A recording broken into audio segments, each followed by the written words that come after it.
Did you see that camera thing? You saw that? Oh, you get a hair transplant in? Never. Dude, I think kids, this is what it's doing to me, man. I'm getting fucking bald. I just saw on the camera, I look like shit. You know what? Nothing that a little bit of hair club that can't help. Hey, listen. Man, get this light out of my face. I feel like I'm being interrogated. Yeah, we're gonna get pinched over here, you know? The two main guys getting slapped with the cuffs. All right, man. Welcome to the Fantasy Wise Guys, where we make smart moves so you don't have to. Welcome to the family. We are your hosts. I'm Mike Meals, Chef Mike Meals, whipping work with the one and only Joey Puma, a.k.a. Mr. 24, a.k.a. Meet the Mayor, a.k.a. the Puma. Today is what? March 13th? Today is March 13th. Dude, the month flew by. The year is flying by, dude. Oh my God. Unbelievable. But be sure to subscribe, like, and comment before you end up sleeping with the fishes. Now, let us know some more information. I see people already trying to take dating applications for Mr. Puma. Mr. Puma here. Nobody. What about for me? No, I'm married. I'm sorry, but anyway, listen. We got a lot to get into today. Puma, how you feeling about this? You've been bugging me all week. I'm feeling great. I'm feeling excited. I mean, we have a lot of news for you guys, and we just want to get it out. And the reason why we waited so long was also, too, we wanted to obtain more. You know, and there's still some key free agents out there via Aaron Rodgers, Cooper Kupp, guys that need to be picked up. Tyler Lockett. So we'll get to that, but you know we're gonna cover all our bases, and we're gonna get to the big fishes first. Oh yeah, we're gonna hit the big fishes. Now, by the way, we did not plan this outfit. We did not. This is how reveal. In tune we are. But we showed up. I was like, you know what? I'm gonna rock the Burrow jersey today. Who do you got on? I got on Scam Darnold, baby. Wow. I just feel filthy sitting next to it. Filthy. Well, you know what? It's crazy because I wore this to the gym a little bit ago, you know, training some clients. How you doing? No wonder why. And they're like, oh, you could wear it now because you don't have to be scared that the Jets are going to sign him, right? True. And I'm like, you know what? Yes, I could wear it now and not feel dirty. It's actually a very nice jersey. I wish the Jets would go back to this color. It is a really nice jersey. I mean, it just reminds me of bad times, but hey. Listen, literally. I guess it's only perfect that we start with that. I mean, there's a lot of new faces, new places. That's what we named the first segment. This is about the trades. So speaking of an ex-Jet, let's start with the number one guy, Geno Smith. He was acquired in a trade with the Seahawks in exchange for, what was it exactly, a third-round pick? 2025 right. third-round pick? So big news for the Raiders. Absolutely, and it's great news for fantasy, especially Brock Bowers, Bower Ranger. He's got himself a quarterback. Yes, it's not, you know, a Hall of Famer. It's not Matthew Stafford. But you know what? We'll take Geno Steaks, you know, from Philly. We're going to get Geno in there. And you know what? Mike, he finished 2024 as the 12th fantasy quarterback. Yeah. 17 games played and started. This guy could put up numbers. He's not flashy, but you know what? If you need a streamer, and like I said, those Brock Bauer owners, especially in Dynasty, you have to be happy because now you have a legitimate professional behind the... Totally. And honestly, offense. Last year too, Geno actually was really productive. He was a sneaky play, great streaming option. If he was on the waiver wire, he was like the number one guy getting streamed that week, especially during buys. Absolutely. He had his career high in passing yards last year, 4,300, 21 touchdowns. Completion percentage was through the roof. I mean, he was throwing like 40 passes a game, I remember. So I think, yeah, you're right. For someone like Brock Bowers, this would be huge. Next thing, Christian Kirk, acquired in a trade with the Jaguars. By the Texans, I'm sorry. Christian Kirk, now in the Texans, acquired in a trade with the Jaguars in exchange for a 2026 seventh-round pick. They just wanted to get something for him. Absolutely. You know what? It's like they just, at that point, you're just getting rid of the money, right? And, you know, the Jaguars salvaging what they had and getting a pick out of it was beautiful. You know, reports actually came out earlier that they cut him. Yeah. But I guess the Texans came knocking. You know, they're not sure about, you know, Tank Dell, right, coming back. We don't know when. We've said this in previous episodes. And Stephon Diggs, he's on his way out. So definitely voids to fill and targets to fill. And Christian Kirk, he's still a professional. He could get that done. Yeah, he's been hurt a few times. And last year, he's coming back from the collarbone injury. But listen, if he stays a little healthy, I think he'll be good alongside Nico Collins. Kind of give him, some shared targets there. Absolutely. We'll see what happens. One of the biggest trades that happened, your boy DK Metcalf. DK Metcalf. Okay, yep. The Steelers acquired him in a big trade, exchanged for a 2025 second-round pick. They gave him, 5 years, $150 million.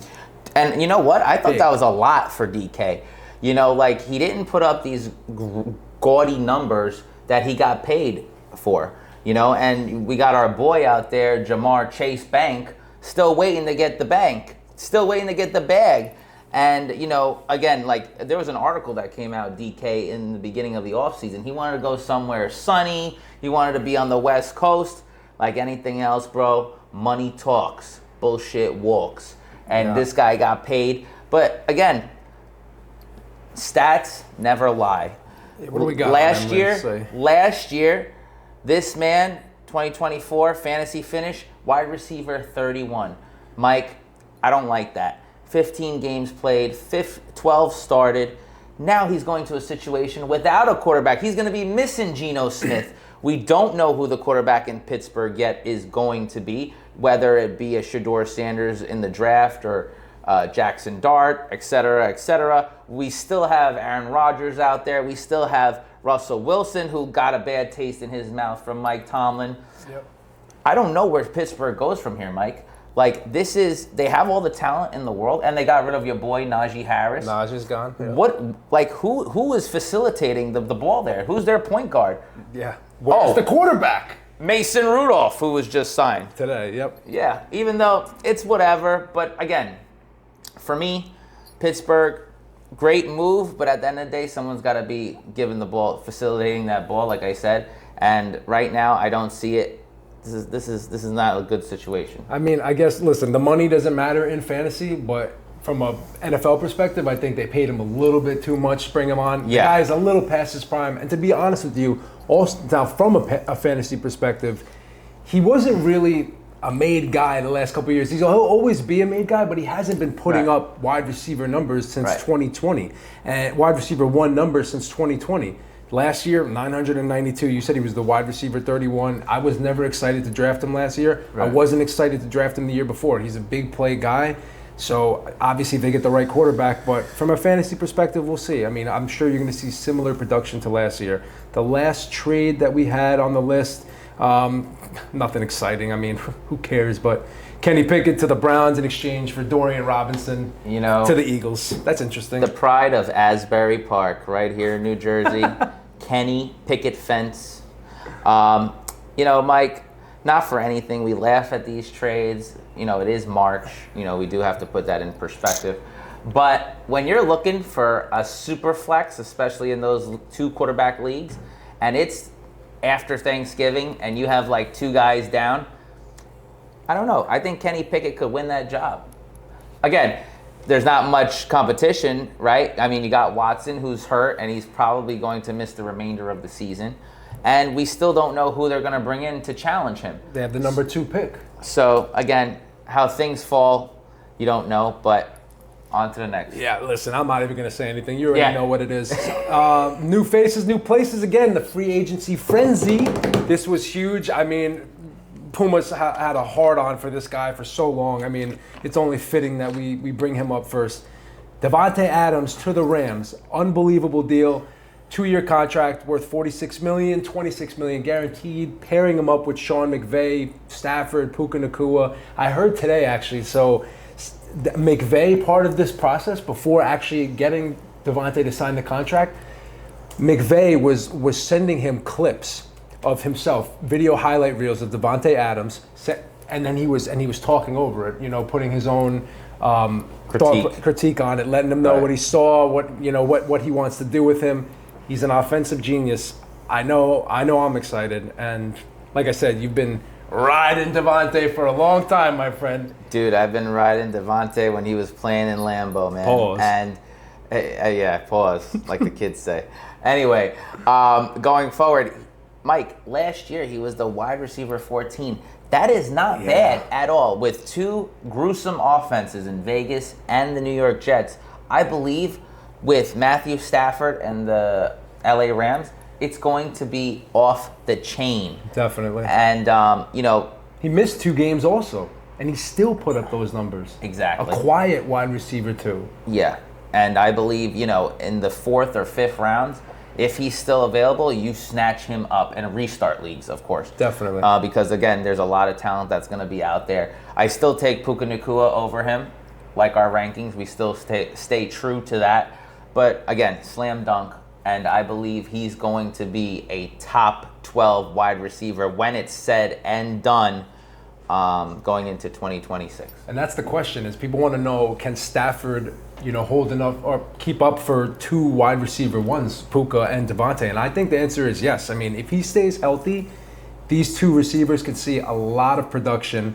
He's been proven to be able to hold it down. Stafford's been a veteran for a long time, just re-signed with them. They're looking to win. And obviously they're looking to win right now with this team and this offense, with all the moves that they're making. Cooper Kupp's not going to be there.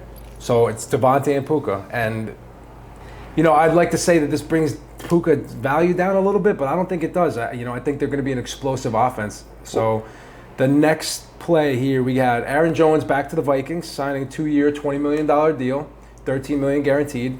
This is huge for the Vikings, but it's another team that you don't really have a known quarterback yet. They're still in limbo in that scenario. I don't know how I feel about it. I'm not a big guy on Aaron Jones. I think he's also a little past his prime from a fantasy perspective, but last year I thought that, and he blew everybody away. Well, Mike, Aaron Jones had a phenomenal season. He finished as the RB16 in 2024.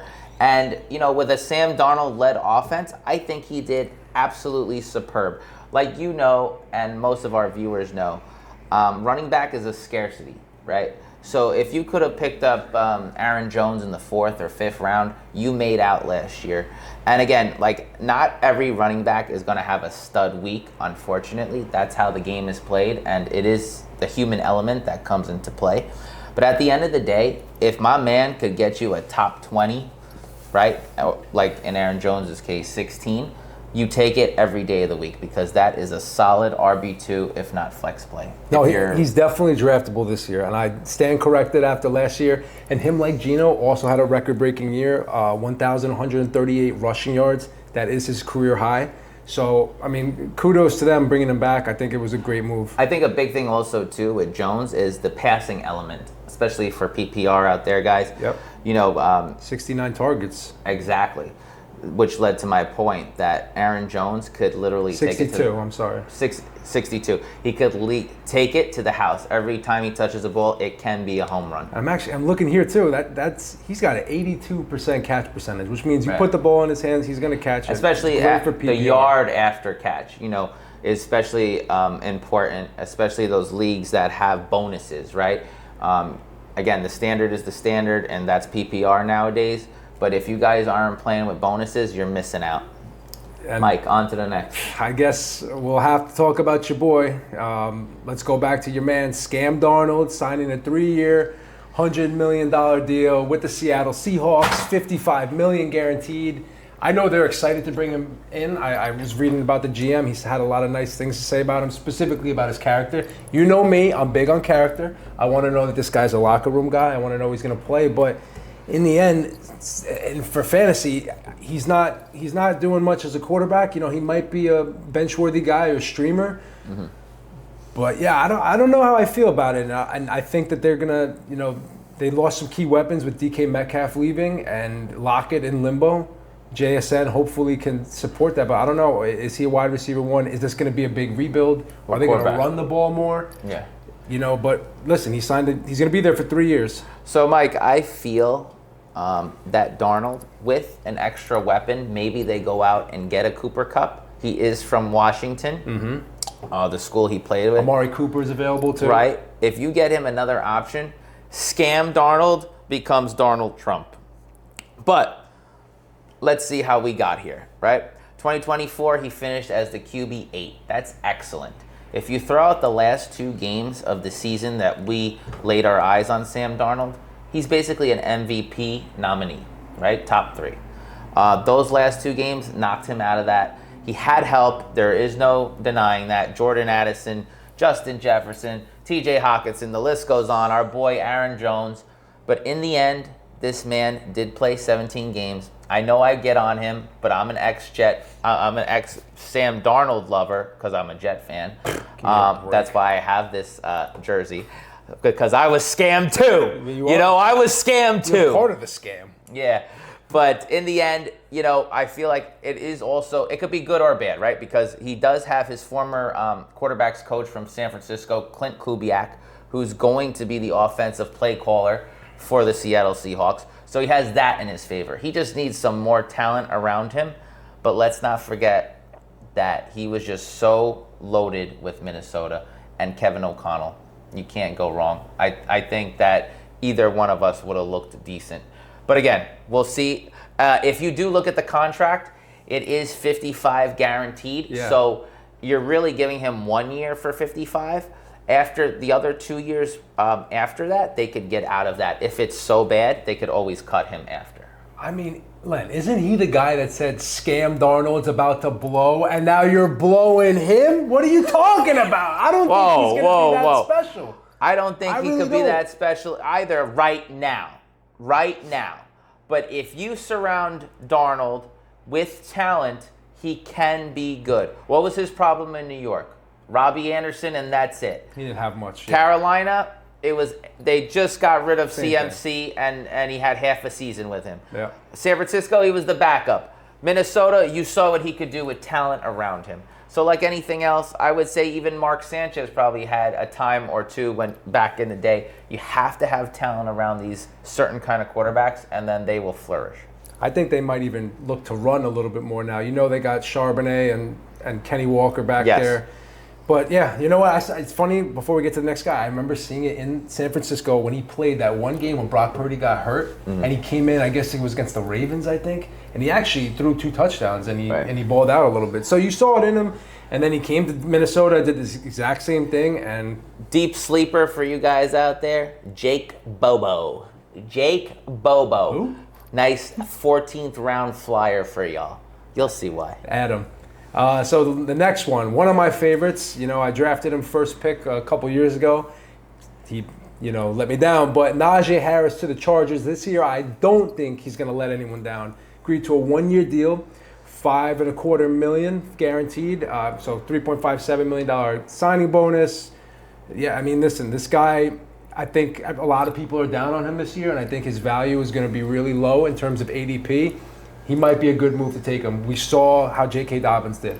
We saw how Gus Edwards did when J.K. Dobbins was down. And you know how Harbaugh is with his running offense. I mean, he picked Joe Alt last year specifically because he's a running style, offensive coach. Right. And they were looking to run the ball and pound it. And Najee Harris, I think, is a great fit here. I think he's going to go in with a chip on his shoulder. And he's another one. Like every year, you know, very mediocre, but he doesn't miss games. He's a big locker room guy. He does score, you know, and he's a 3-down back. So just to piggyback on what you're saying, so when Mike said he does not miss games, he wasn't exaggerating, okay? So dating back to 2021, Najee Harris has started 68 games in a row. 68. I'm telling you, dude. He's like the Iron Horse of football. He's Lou Gehrig of football. I'm not even kidding. Yeah. Now, is it productive? But that was with a Pittsburgh team. This is a team that, with the LA Chargers, that runs the ball from Harbaugh when he came from the Michigan University. Also, too, Mike, he did finish as RB20. Still an RB2. Exactly. Like I said, right? If you get a top 20, RB2, flex play, I think, I'm going out on the limb right here. Len, get a close-up. Top 8 fantasy finish for our boy, Najee Harris. I low-key agree, man. I'm not even kidding. Look at the last couple of years, 1,000-yard plus rushing every single year, 7, 8, 6 touchdowns. I mean, people are sleeping on him because he's not so flashy. You know, I would go out on the limb to say he is a more explosive Gus Edwards. Yeah, definitely. That's a great example. And it's not just the hair. But I'm just, Najee does catch the ball out of the backfield. He did it in the SEC and his Alabama days. He's going to do it here. He's going to be big help for Justin Herbert. And going forward, the Chargers are a team to be reckoned with, especially with Ladd McConkey as well. Definitely. I mean, I really think they're going to be big. So Chris Godwin back to the Bucs, re-signed, 3 years, $66 million. I heard that he even rejected, it was a $28 to $30 million offer from the Patriots. So he essentially left like $20 million on the table. I mean, he wanted to go back to Tampa, and I think it's a great move for him, great move for the Bucs. You know, I love this move. This is one of my top 3 moves, and it involves a player staying, right? So many times, Mike, I see guys want to change places. They go for the money. This dude stayed in a place where he was comfortable. You know, he stays with his buddies, Baker Mayfield, Baker's dozen, right? Mike Evans. And you got Boring in the backfield, Rashad White, and Bucky 1-2 Thurving. But all jokes aside, he is a great player. He was going great till week 7. Yeah. Back in October, he did have a dislocated ankle that, you know, made him miss the remainder of the season. But Mike, I'm just going to throw this one stat at you. You know, if he has another 1,000-yard receiving season with his buddy Mike Evans together, they will be second all-time to Isaac Bruce and Torrey Holt of the greatest show on turf, those St. Louis Rams back in the day. And you can't get better than that. This is one of the top 5 tandems in NFL history. Oh, and absolutely. I can't get enough of it. Chris Godwin, lock it in. 4th-round pick all the way. PPR monster. He's a steal in your draft. Even though he is coming off that injury, you can't not trust him. He's with a guy, Baker Mayfield, that does know him. I forgot you call Rashad White boring. Yeah. It's like watching paint dry. You know, like you get those, what is it called? What's paint from Home Depot called? Benjamin Moore? Benjamin Moore. Yeah, you're watching Benjamin Moore dry on a Saturday afternoon. Like, that's boring. That's why he lost his job to Bucky One-Tooth Irving. I think the first trade we ever made involved Rashad White and like Deonta Foreman, a couple people. That was a good game.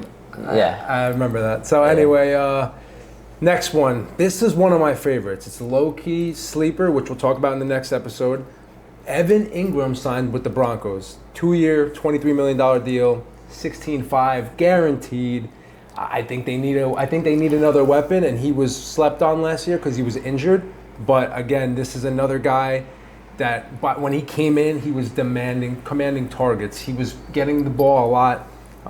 Obviously, he was working with Trevor Lawrence and Mac Jones, different team, but you know, I could see Bo Nix going to him. They don't have that many weapons. They just lost Javonte Williams, so their backfield's a little limited, but they signed Ingram, and they're going to be a contender next year.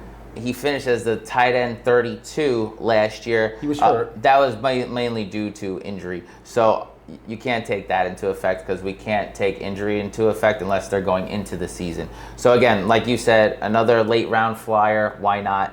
I think it's a good move. And Ingram is 30, so he's a little bit younger as well. Absolutely. Pick another good late round pick for a tight end. Zach Ertz signed back with the Commanders, re-signed a 1 year, $6.25 million. To paraphrase one of my favorite movies, The Godfather, Michael Corleone. I thought I was out, but then they pulled me back in. Mike, this guy is going into his 12th season. He is. He finished as the tight end 8 in 2024. That is amazing. He has a lot of experience. He is 35. He's going to be 35 years young soon. So, you know, we're catching up to him, but still, he's got age over us. Dude, he is a great target. What do I always tell you about running quarterbacks? They love to throw to tight ends, and especially big body tight ends. This guy's a professional. You can't get better. I love it. And also, too, people forget he had history with Cliff Kingsbury. I was just going to say 3 years prior to in Arizona when he was coming from Philadelphia. So, again, for me, going into this year, top 5 candidate to be drafted at tight end, and you could get him very cheap in drafts. So I love the move, like yourself, and he's going to be a stud. These are both late round potential sleeper tight end. Next one, Rico Dowdle to the Panthers. A little weird. I mean, agreed to a 1-year deal for $6.25 million. I like Rico Dowdle. Right. I hate the Cowboys for letting him go, but you know, he's going to be behind Chuba Hubbard, so I don't know how much in a timeshare that he can get a lot of work. But when you see these timeshares, you know, a guy like Chuba goes down, right? You plug and play a guy like Rico Dowdle, he could be a big player. And running backs get hurt frequently, so he can't be a bad guy to draft on your bench. No, absolutely. And you always have to be aware of these bad teams getting signings like this because they have the strength of schedule the weakest. So especially, you know, we're going to have schedules come out in the NFL in middle of May. So we'll see where the Carolina Panthers and who they play weeks 15 to 17 in that playoff time. But, you know, Rico, catch me a Rico charge. I think he had a great season. I mean, finished as the RB21 last year. Yep. With the Dallas Cowboys offensive line that was banged up. You had Zach Martin actually retire. He didn't even finish. They had a horrible season, and he was their one shining light. I like the deal. Also, too, it's backup because Brooks is hurt again. Jonathan Brooks. Yeah, he's hurt. The young stud that they drafted last year. He did tear his ACL again towards the end of 2024. So Rico is just there for an expensive insurance policy. And just to highlight a couple of his games from last year, Week 13, 112 yards. Week 14, 131. Week 15, 149. Then 104 in Week 17. He was catching the ball. He had about 3 targets a game. He really showed out in that second half of the year. And that's where I think this could happen in the next season. You saw, now I'm not comparing it to Jahmyr Gibbs, but you saw Jahmyr Gibbs and David Montgomery in a timeshare. And then what happened? As soon as Montgomery went down, Jahmyr Gibbs, since he had, he's only playing half the snaps essentially, comes back, fresher legs than most of the other people in the second half of the season, especially when it matters. That could be somebody like him. So you always want to keep an eye on him. Can you draft a guy that's in a timeshare as like your third or fourth running back? Absolutely. And Rico Dowdle could be one of those. So if he falls to you, that could be a good move. Next one, DeAndre Hopkins to the Ravens. Look. Next. Yeah, he's getting older. Mike, I'll give him his due, and he's got 30 seconds flat. Literally, I'm timing you, bro. This was just another option aside Flowers. We all know Baltimore Ravens love to run the ball. That offense goes through the King and Lamar, and over the middle to Likely, and sometimes to Andrews. Now they've kind of like switched roles, but this move is just a depth piece. I don't really see Hopkins being anything of a threat. Again, late round flyer, bench depth, sure.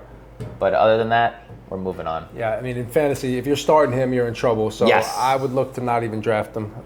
Look for other guys. Javonte Williams, another guy where you should look to another guy. I can make this one quick for you. He signed to a 1-year deal, $3 million. Look, he's 24 years old and he looks like he's running like he's 34 years old, and he's getting hurt constantly. He's not the same explosive guy as he was coming out of college. He is the only running back on the depth chart right now, but be prepared. The Cowboys are going to draft a youngin, I'm assuming. They haven't made any other moves, but I'm not all excited about it. The only thing that I'm excited about for him is that he's by himself and he's not with Rico Dowdle. But like I said, I think they're going to make another move to bring somebody else. Yes, you were totally right about that. He did finish as the RB31 last year. Not too good. But at the end of the day, you're right. Right now, available. He's the only available piece on that roster to start. But this is a situation that should be monitored because if, let's just say, Dallas does not draft anyone in the first or second round and they draft a day 2 running back, I'm still taking Javonte Williams in the top 10 the top 10 rounds. Just because, again, it's a starting running back. Volume is king. I just don't agree. I don't like him. Talent-wise, he's not that good of a player. Mm-hmm. Listen, if they do get him, sure, maybe they'll give him the work, but I just can't even see it. You take him, I ain't taking him. If he didn't have anyone in front of him, of course I would take him. Volume is king, man. And at the end of the day, there was a lot of people that weren't talking up Rico Dowdle last year. So, In the end, volume is king. You don't know who you'll have to rely on later on in the season. I think you're trying to like throw me off because we're in the same league. Like you're trying to convince me to take Javante or something so that you could sneak in. I know your games, Puma. I know your games, bro. Hey, listen, I won 2 years in a row for a reason. But on to the next. And I could be wrong, but the next guy we're going to talk about is, I believe, the final guy, the final made guy, our number one, and he was also the same quarterback that I believe took you to your first championship in my league 2 years ago. Yes, this is true. The one and only Justin Fields. To our Jets, baby! We're back! Field of dreams. Listen to me. This man finished as the QB 32 last year, but don't look at that. Pretend that didn't happen, all right? At the end of the day, I believe Justin Fields can be the answer for the New York Jets. And you know why? I really am, man. Mike, I'm going to tell you why. We have no offensive line. We have no offensive line. This is not news to anyone. So, a running quarterback, a dual threat is needed. And he's coming into a situation where he's got friends. Yep. He's got Jeremy Ruckert, who played in Ohio State with him. He has Garrett Wilson, G-Dub, that he played with in Ohio State. Yep. So that familiarity, I feel that it will make Fields comfortable. And you know what? If Aaron Rodgers could play with his best friend, Justin Fields could play with his best friend throw too. that Bad Boys for Life thing up right there. Throw it up on the screen real quick so we can see it. You see that? Look at them. Bad Boys for Life. You're right. Keep going. But also, too, I feel, with a young coordinator turned coach in Aaron Glenn, I feel he could build something with Justin Fields. And you know what this says to me, people? This says the Jets don't love anyone in the draft. Totally. You go out and you give Justin Fields $30 million guaranteed, 2 years, $40 million. We all know he's not going to see that second year. You know why? Because I'm going to tell you why. Because the first year is going to tell you everything you need to know. You're either going to say, I want to give Justin Fields a 3 or 4 year extension, or he's going to be gone and he's going to be on the street. I believe this is the answer we've been looking for. And how many times do you get to sign a 26-year-old to a mini contract like this, prove it contract? Yeah. Not many. So yes, has he had failed experiences? Absolutely, Mike. That is the reason why he became available. In his career, between Pittsburgh last year and Chicago, he is 14-30. Those are not great numbers. He does have to clean up some stuff. But I believe if you have him with an ascending Garrett Wilson, a Breece Hall in the backfield, Braylon Allen, people forget about Isaiah Davis, Jeremy Rucker. Totally. Maybe at 7 we take a Tyler Warren or a T-Mac from Arizona. We need a wide receiver too. It can't get any worse for us, Mike. Yeah. I believe, let's at least have some fun, man. Let's at least have some fun. When we watch Justin Fields, it's like watching Madden, right? It's like playing Madden. So, again, you play to win the game, right? Yeah. Like Jim Mora said. But you know what? Let's have some fun. And Justin Fields brings that. He's unlike any other quarterback option the Jets have had with that RPO style of play. He can move the ball. I think this is a big move for Garrett Wilson. From a fantasy perspective, I think this can really help bolster his status. And who knows? He could be a complete bust, but clearly Aaron Glenn, he also brought the quarterbacks coach from the Lions with him, who was, they built this whole offense around Goff over there because how they were maneuvering things. They clearly looked at Fields like he was the best option, and they're going to build the offense around him. And I think that guys like Garrett will shine. Breece remains to be seen. He's already people are pretty low on him in terms of ADP, but I think this could help him if they have an explosive offense. Now, I will say, for me, the person that loses out a little bit is Breece Hall. I'm kind of countering. Because he's a running quarterback. Well, also, too, people thought that about Hurts and Barkley when they're in the goal line. It is yet to be seen how they're going to utilize him. Exactly. But that's why I can't write him off completely. Right. Whose stock is rising? Mr. Garrett Wilson. 100%. Here's why. When they were at Ohio State, 1,031 yards receiving from That's a lot from for college, Fields to Garrett Wilson, by the way. 9 touchdowns, 66 receiving. That is crazy numbers. That is like playing 2K again. Yeah. Those are big numbers for college. I believe these guys are going to get on the same page. They have all spring, all summer. They're going to be butt buddies again. And you know what? Sky's the limit. Let's see where it takes us. And, Oh, yeah. How bad could it get? As a Jets fan, I'm so excited. So excited. It gives us something to root for. Dude, it really does. I mean, and a couple extras we'll just throw out there like nobody really cares, but no offense, guys. Darius Slayton, 3-year deal with the Giants. Kenny Gainwell, the Steelers, 1 year. Nick Westbrook-Akine, the Dolphins for 2 years. Zach Wilson with the Dolphins for a year, your boy. I'm going to go out on a limb and say Zach Wilson does make a couple of starts. Definitely will. And he will be Week 10 Streamer of the Week. Len, throw it up there. Stream of the week? Because... Throw a picture of Zach's face right there, Len. I mean, God forbid we have a Tua concussion. Or maybe he just didn't make it to the field because he had diarrhea. Not, man. I hope he doesn't. I see Zach Wilson coming back to MetLife and getting his revenge. The MILF Hunter is back in the division. Oh, man, that was amazing. And it's funny, isn't it funny that the Dolphins are kind of like the Seahawks where they've brought in, so they brought in Mike White and Zach Wilson now. They're getting our sloppy seconds. Just like the Seahawks took Geno and now Darnold. Yeah, that Seattle team, man. It's like all they do is like take our sloppy seconds. They took Geno, now they got Sam. They had Jamal Adams, Leonard Williams. I mean, it's like Jets West. I know, but what are you gonna do? I gotta beat you this year, bro. I gotta draft a good team. I'm not taking Javante though. I know you were trying to mess with me. Anyway, him and the other 11 people. Listen, we're gonna come more to you the next episode. We're gonna go over our winners and losers from the free agency. We're gonna go over for the teams and for players, and then we have a sneaky surprise for you for the end of that one. So that'll do it. Be sure to subscribe, like, and comment before you end up sleeping with the fishes. Well, remember, we want to know what you're thinking. So let us know. Drop a line below. Thanks for being with us again. We are your hosts, Mike Meals, Joey Puma, with Fantasy Wise Guys. Hey, master your game. How you doing?